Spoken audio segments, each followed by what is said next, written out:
I'm Emma, a 34-year-old photographer, recently turned full-time mom.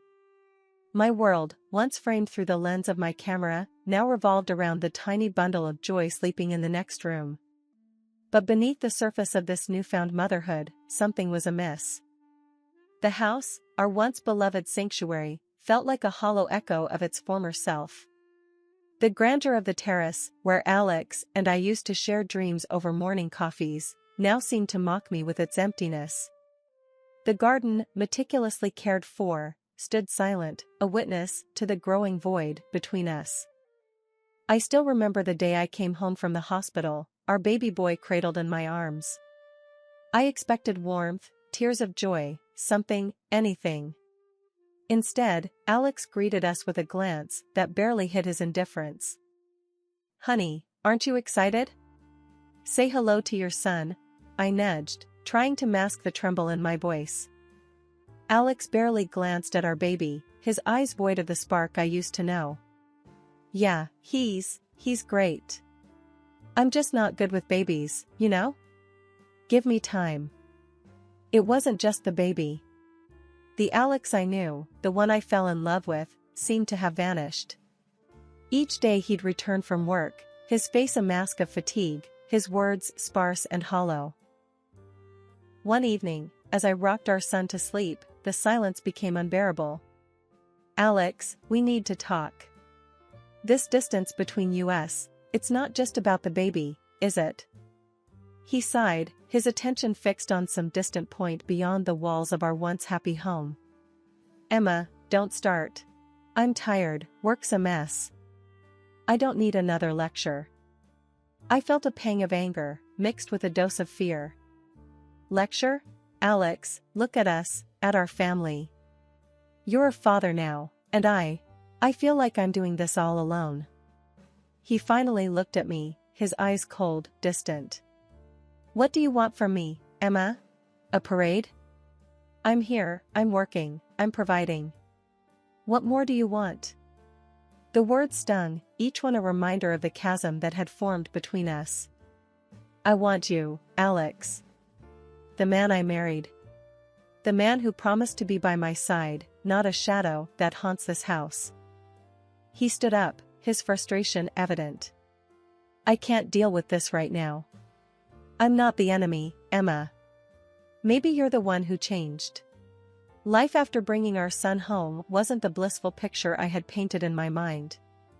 It was more like a puzzle, with pieces that didn't quite fit.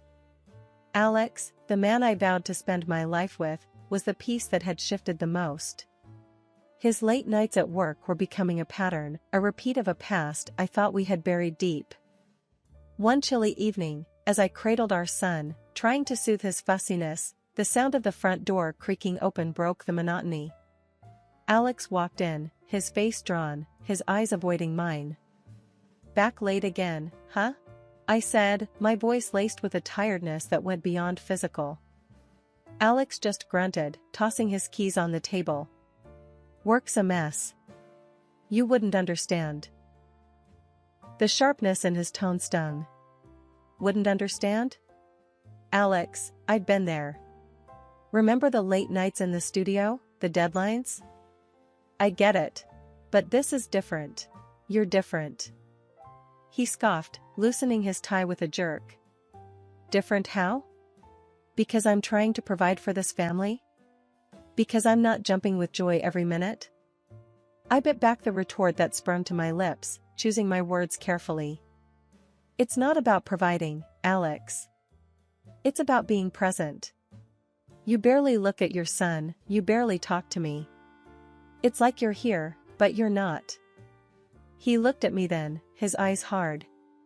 "What do you want from me, Emma? I'm working my ass off every day, coming home to this." He gestured vaguely around the room. "And all I get is complaints." The hurt was raw, real. "Complaints? Is that what you think this is?" "Alex, I'm worried. About us, about you. I see how you avoid us, how you're pulling away. It reminds me of before." The air turned icy. Alex's face tightened, his jaw clenching. Before? You're bringing that up again? I thought we were past that, Emma. I thought we agreed to leave that behind. I held our son closer, his small warmth a stark contrast to the chill between us. Leave it behind? How can I, Alex, when you're acting just like you did back then? Late nights, the distance, the silence. It's all too familiar. He threw up his hands, frustration radiating off him. So, what, you think I'm cheating again? Is that it? You think I haven't changed? The question hung in the air, heavy and unwelcome. I don't know, Alex. I don't know what to think. All I know is that something's not right. And it's tearing us apart. He ran a hand through his hair, a telltale sign of his stress. Tearing us apart? Maybe it's your constant accusations, ever thought of that? Maybe it's you who's not letting us move forward. And just like that, he left the room, leaving behind a silence that was louder than any argument. It was just another mundane afternoon when my phone buzzed with a notification. A message from someone I didn't recognize. Curiosity piqued, I opened it, not knowing that those few lines were about to shatter the fragile piece of my world. Emma, you don't know me, but I think it's time you did. Alex has been living a double life, and I'm the other woman. My heart stopped. This had to be some sick joke. But then I saw the pictures attached. Alex, not just with this woman, but with children, 3 of them, each bearing a resemblance to the man I called my husband. I was still reeling from the shock when Alex walked in, earlier than usual. Back so soon? I managed to say, my voice a mere whisper. He shrugged, clearly oblivious to the storm raging inside me. Yeah, things were slow at the office. I held up my phone, the picture of him with that woman and the children filling the screen. Slow, huh? Is this how you kill time? His face went white, the mask of indifference crumbling in an instant. Emma, what? Where did you get this? The words felt heavy, each one a stone sinking in the pit of my stomach. From her, Alex. Your other woman. He tried to grab the phone, but I pulled away, my eyes never leaving his. So, it's true then? The late nights, the distance. It wasn't just work, it was them. Alex sank into a chair, his facade shattered. Emma, listen, it's not what you think. I laughed, a hollow sound that echoed in the silence. Not what I think. Alex, the pictures don't lie. You have a whole other family. How long? How long have you been lying to me? He buried his face in his hands, a defeated figure. A few years. It started small, I didn't mean for it to go this far. A few years. The words hung in the air, a testament to the lie my life had become. And the children, Alex? Are they yours? He didn't answer, but he didn't need to. The truth was right there, in the silence, in the photos, in the years of deceit. You need to leave, Alex. Now, I said, my voice steady despite the chaos inside. And with that, he left, the sound of the closing door marking the end of our story. I sat there, alone, holding our son, the only real thing in the mess that was my life. Just when the dust seemed to be settling, life decided to throw another curveball. I was in the middle of a feeding session with my son when the doorbell rang, slicing through the quiet of the afternoon. Expecting maybe a delivery or a neighbor, I was completely taken aback to see Alex, looking sheepish, and a woman I recognized from the photos, the other woman, standing boldly in my doorway. Before I could even react, she pushed past me into the house. Her eyes roamed around, taking in every detail of the home I had put my heart into. This is quite the place you've got here, Emma. Cozy and spacious. Perfect for a family, don't you think, Alex? She said, her voice dripping with a mix of mockery and entitlement. Alex didn't meet my gaze, his shame evident, but his voice silent. I clenched my jaw, trying to keep my composure in the face of this intrusion. And what family would that be? Because the last time I checked, this was my home, I retorted, standing protectively in front of my son's crib. She smirked, a calculated glint in her eye. Well, the family Alex should have been with all along. Me and our 3 kids. You see, we need this house more than you do. A big, beautiful house for a big family. You understand, right? The audacity of her words struck a nerve. I was fuming, each word from her mouth fueling my anger. Understand? I understand perfectly. You're delusional if you think you can just barge in here and lay claim to what's mine. Alex has no right to this house, and neither do you. Alex finally spoke, his voice barely a whisper. Emma, maybe we should discuss this. Discuss? I snapped, my patience wearing thin. You think after everything, we're just going to sit down and have a chat about you handing over my house to your mistress and your other children? The woman paced around, her eyes scanning the room like a hawk. Look, Emma, it's simple. You've got 1 kid, a small apartment will do. We've got 3, we need the space. It's only fair. Fair?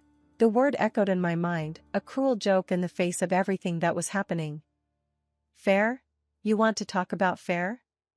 There's nothing fair about betrayal, about lies, about breaking a family. You have no idea what fair is. She turned to Alex, seeking affirmation. Tell her, Alex. Tell her we'll be moving in. She's got a week to clear out. Alex avoided my gaze, his shoulders slumped, the picture of defeat and cowardice. Emma, I don't know what to say. The standoff was tense, the air thick with unsaid words and unspoken threats. But as they left, the woman throwing a spiteful glance over her shoulder and Alex not even daring to look back, I knew that this was far from over. After the door slammed shut behind Alex and his mistress, I was left standing in the silence of my home, my mind racing. The nerve of them, coming into my house, threatening to take everything I held dear. But as the initial shock subsided, a plan began to form. It was time to reveal the truth, time to claim what was rightfully mine. The doorbell rang, its chime echoing like the start of a showdown.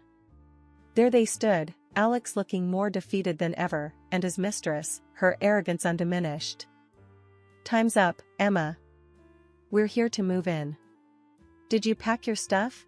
She demanded, her eyes gleaming with triumph. I stood in the doorway, my stance firm. Actually, I didn't pack. And you're not moving in. This house is mine, and I have the documents to prove it. The woman's face faltered, confusion mixing with her anger. What are you talking about? This is Alex's house too. We have rights. I couldn't help but smirk, the tables finally turning. No, you see, that's where you're wrong. This house was a gift from my parents to me. Alex's name isn't on any of the documents. He has no claim over this property. Alex shifted uncomfortably, avoiding my gaze. Emma, I thought we could work something out. Work something out? After you cheated, lied, and then tried to kick me and your son out of our home? I don't think so, Alex. The mistress interjected, her voice shrill with panic. This can't be happening. You're lying. Alex, tell her she's lying. But Alex remained silent, his eyes downcast, the truth of the situation finally dawning on him. It's not a lie, I said, my voice steady. This house is mine, and you have no legal right to be here. So, I suggest you leave before I call the police. The woman's eyes darted to Alex, seeking confirmation or maybe denial. But Alex stood silent, his head hung low, the truth too heavy to bear. But we have a family, we need this house. You can't just throw us out, she protested, her voice tinged with desperation. The only thing I'm throwing out is the lies, I countered. And while we're at it, let's talk about Alex's job, shall we? He's not the high-flying executive you think he is. He's a clerk, a simple office worker. Your dreams of a lavish life in this house are just that, dreams. The revelation hit her like a physical blow, her face contorting with rage and disbelief. A clerk? You're lying. Alex, tell her she's lying. Alex, however, remained silent, his shoulders slumped in defeat. The charade was over, the truth laid bare for all to see. You've been living in a fantasy, fed by Alex's lies. But it ends now, I declared, my voice firm. You have no place here. It's time for you both to leave. The confrontation was intense, the air thick with tension and unsaid words. But as they turned to leave, the mistress's parting glance was filled with venom and vows of revenge. This isn't the end, Emma. You'll regret this, she hissed, her dreams shattered by the harsh light of truth. It was a crisp morning, the kind that usually promised a peaceful start, but peace was a luxury I could no longer afford. The sound of the doorbell shattered the calm like a rock through a window.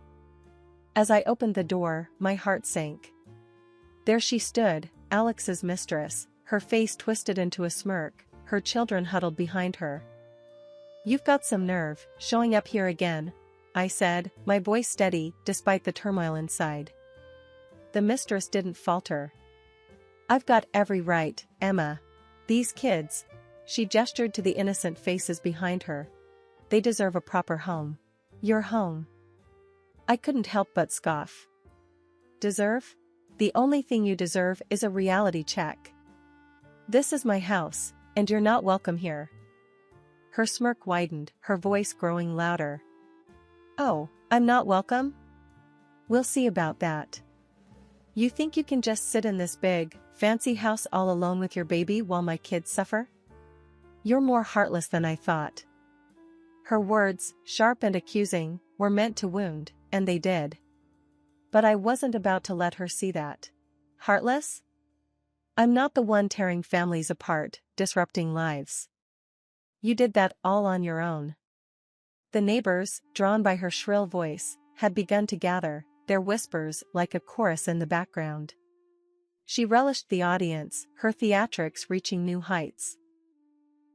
Look at this, folks. Emma here thinks she's too good to share. Thinks this palace is only for her and her baby. What about my children? Don't they deserve a home too? I clenched my fists, fighting the urge to slam the door in her face. Your children deserve better, that's for sure. Better than a mother who uses them as pawns in her twisted games. She stepped closer, her eyes flashing with anger. You think you can judge me, Emma? You, who had everything handed to her on a silver platter. My kids have had to fight for every little thing in their lives. And now, you want to deny them a roof over their heads? I shook my head, disbelief and anger swirling inside me. I'm not denying them anything. Their father, the man you stole from me, he's the one you should be looking at. He's the one who's failed them, and you. The mistress's face reddened, her mouth opening and closing like a fish out of water. Alex promised us a better life. He promised we'd have this house. Are you going to stand there and tell me those were all lies? Her words hung heavy in the air, a painful reminder of Alex's betrayal. Promises from Alex aren't worth much these days, it seems. But one thing's for sure, this house isn't part of his empty promises. It's mine, and you have no claim to it. She bristled, her composure slipping. I'm not leaving, Emma. Not until you do right by these kids. I'll camp out here if I have to. I'll make sure everyone knows what kind of cold-hearted witch lives in this mansion. I stared at her, the absurdity of the situation hitting me full force. You're going to camp out? On my property? I don't think so. This is your last warning. Leave now, or I'll call the police. Her eyes darted around, the gathered neighbors serving as her audience. But the resolve in my voice must have hit a nerve. She gathered her children, her parting shot a venomous glare. This isn't over, Emma. You think you've won, but you've just started a war. The drama of the previous week still hung heavy in my home, like a cloud refusing to move on. I was Emma, a woman who thought she had seen it all, until the doorbell rang again, bringing a chapter one thought I had closed. There he was, Alex, standing on my doorstep, his face a mixture of regret and desperation. The sight of him, after everything, sparked a fury I hadn't known I possessed. "What are you doing here, Alex? Haven't you done enough?" I spat, my words sharp and unforgiving. He looked down, his hands fidgeting nervously. "Emma, I need to talk to you. It's important." I crossed my arms, my stance unyielding. "Talk? After you tried to take my home, after all the lies? You must be kidding." He swallowed hard, a man grasping at straws. "Please, Emma. I made a mistake, a huge mistake.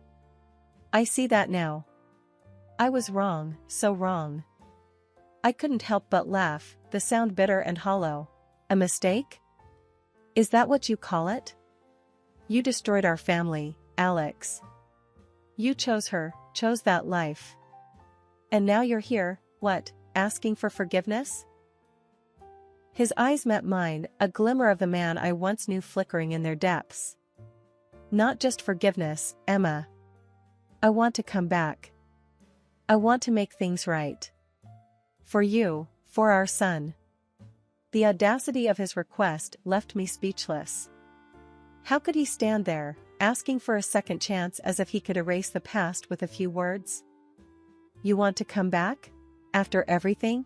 You think you can just walk back into our lives like nothing happened?" I asked, my voice rising with every word. He nodded, a desperate man clinging to a lifeline.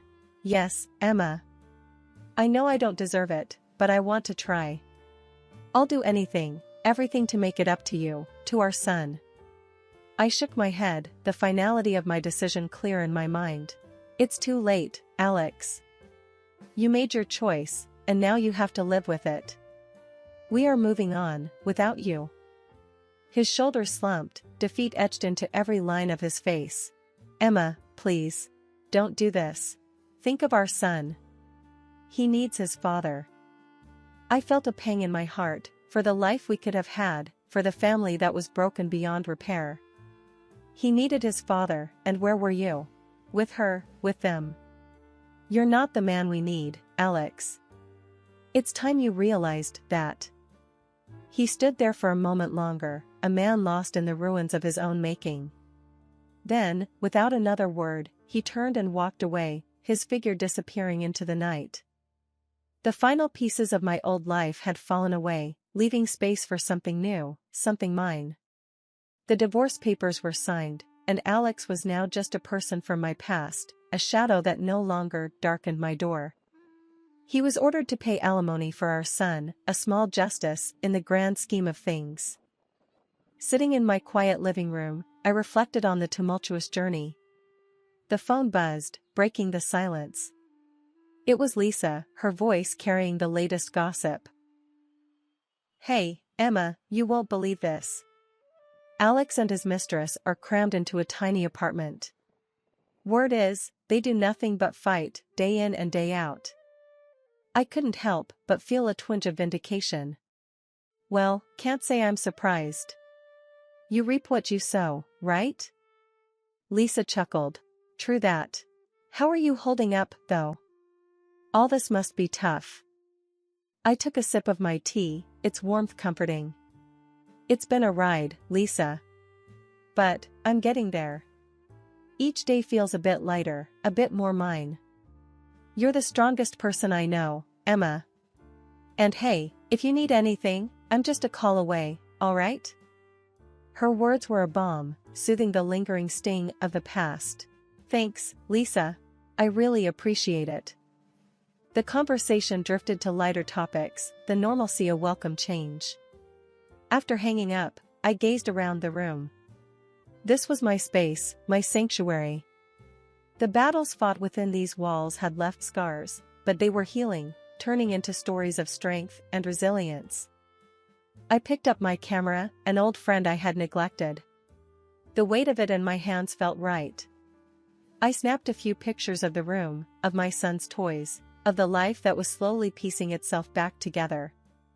Each click of the shutter was a declaration, a statement that while the past was a part of me, it didn't define me. As I put my son to bed that night, his tiny hand clutching my finger, I whispered promises of a future bright and unburdened. Outside, the stars twinkled, a vast canvas of possibilities stretching out before us. Alex and his mistress were just a chapter closed, a lesson learned. Our story, the one that truly mattered, was just beginning, and it was going to be a beautiful one.